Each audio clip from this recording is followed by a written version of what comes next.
Hello. Welcome back to my channel.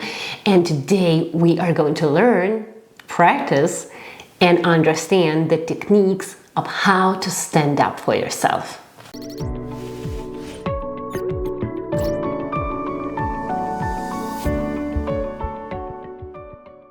Hello, my lovely people. My name is KateSemeniuk, and today's episode is all about how to stand up for yourself.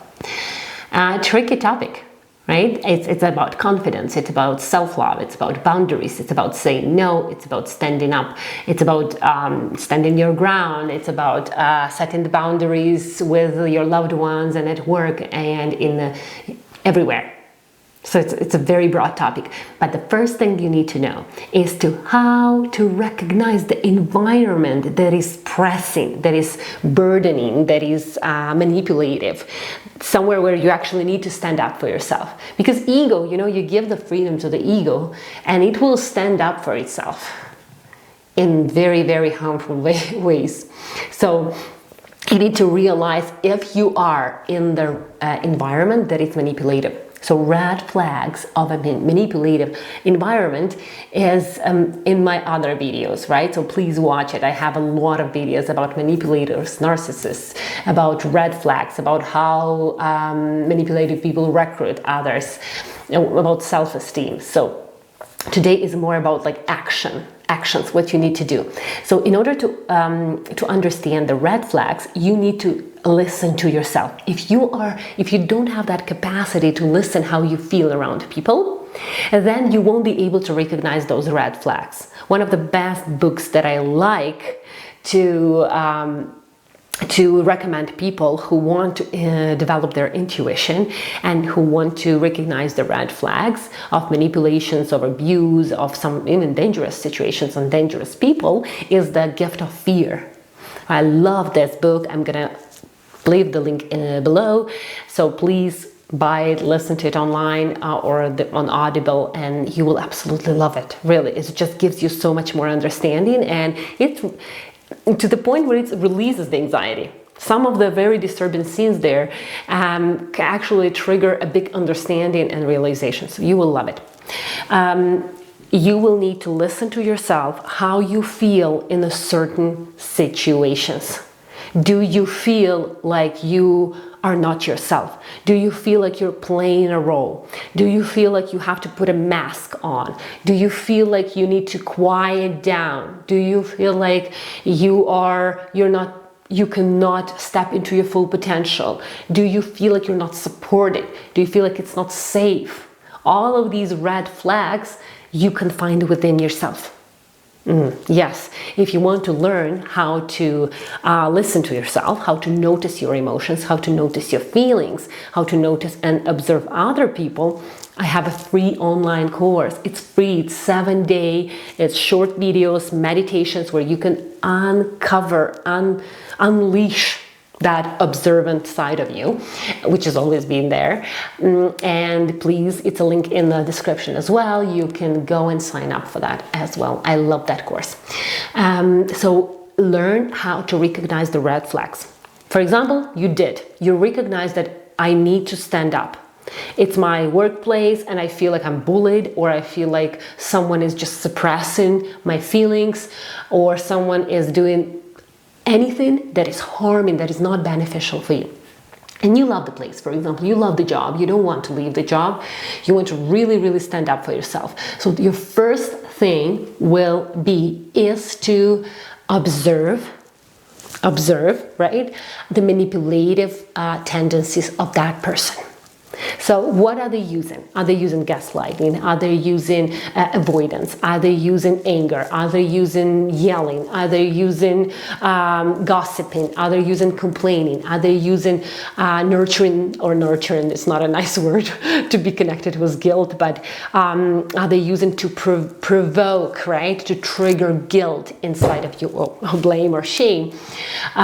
So listen, look at that person. If you need to stand up for yourself, you need to realize that it's your birth from right. If you're right from birth, it is your natural organic right to protect yourself. There is no guilt, no shame and no blame in saying, no, you cannot treat me like that. In order to do it in a smart way, you need to create pauses. So if you don't know how to respond or you feel triggered, you need to give yourself a space. And the best way to give yourself a space is to listen and make pauses. So if they want to, if for example you are communicating with a manipulator, someone who you want to stand up for yourself in front, you can create a space. When they are talking, they usually want the response from you. They want you to respond really well, or they want you to apologize, or they want you to really surrender and do whatever they want. So what you can do is you create that space, and creating that space is the best technique. Is I'm going to think about it. Thank you. I'm going to think about it. Let me think about it. I'm not sure yet. Let me think about it. Subconscious mind, remember, by saying these words, you confuse them. They want you to surrender, right? To say yes, or to be kind of under their control. But by let me think about it, or I'm not sure yet, I don't think so, right? You're not kind of denying, you're not rejecting, you're not saying no yet, but you're creating the space. You are creating the space. So in that space, you can learn how to respond, or you can go and find support on how to respond. This is really good. Another technique that you can use is a definite no. Not no, I'm so sorry. Oh, I so apologize. I really didn't want to hurt you. Just no. I don't have the resources inside of me to do that. I don't think this is important for me right now. In order to say that, you need to practice loving yourself and appreciating yourself.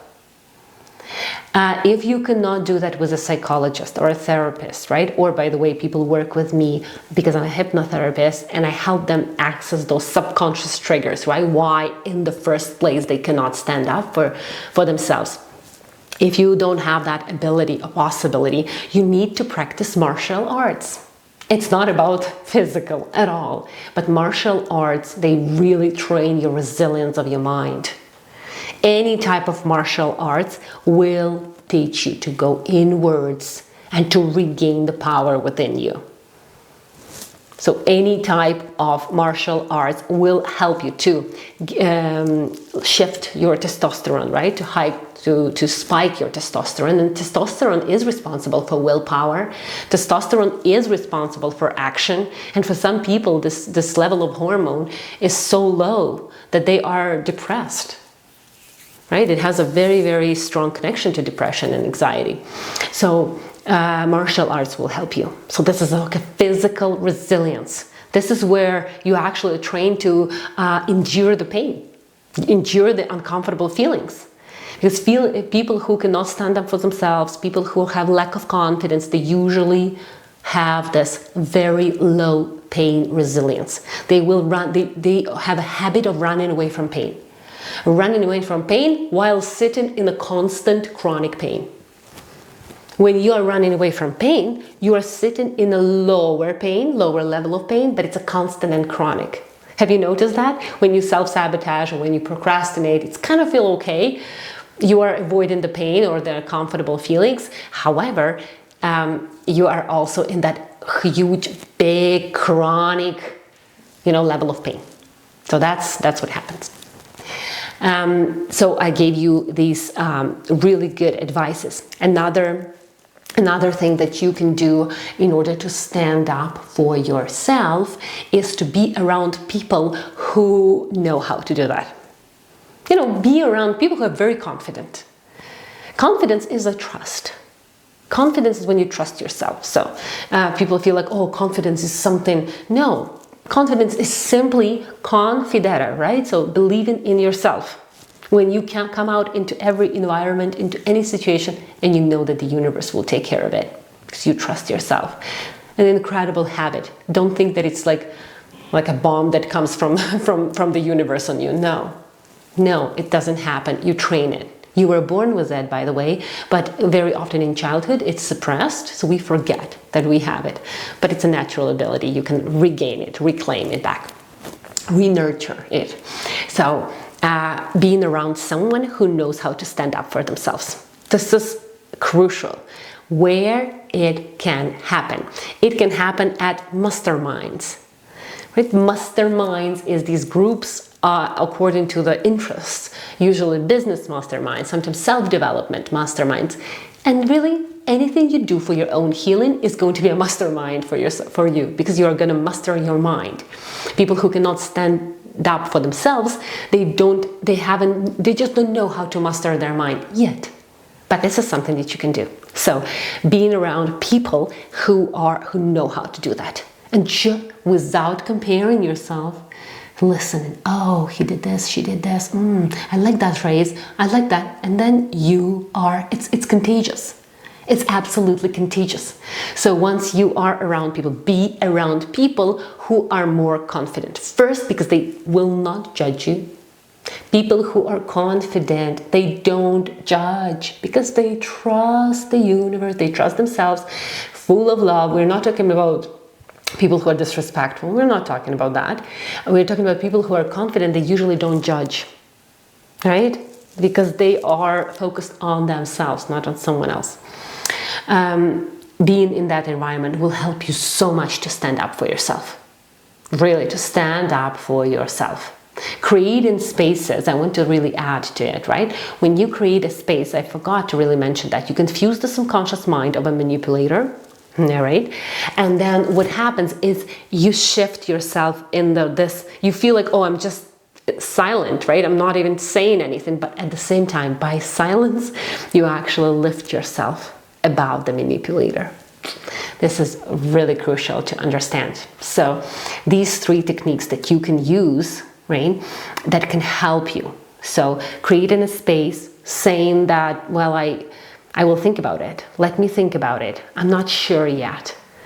So you're like lifting and start to manipulate actually other people. That's also possible. Then martial arts is the physical endurance of the pain. So you're kind of lifting yourself up and you are elevating, your self-awareness and your confidence and your self-esteem. If you cannot do it with the psychologist, it's great to do it on a physical level. Right? And the other one is being around people who know how to do that. Masterminds, gatherings, really like workshops, meetups. There are so many different ways how you can find those people who know how to do that. Educate yourself on manipulations. Educate yourself on manipulation. I haven't, by the way, found a really nice book yet that will be how to stand up for yourself. How to stand up for yourself. Also sending love. This is more of an energetic practice, but sending love to those people. This is when you actually raise your awareness. You start to feel compassion. And that will help you a lot.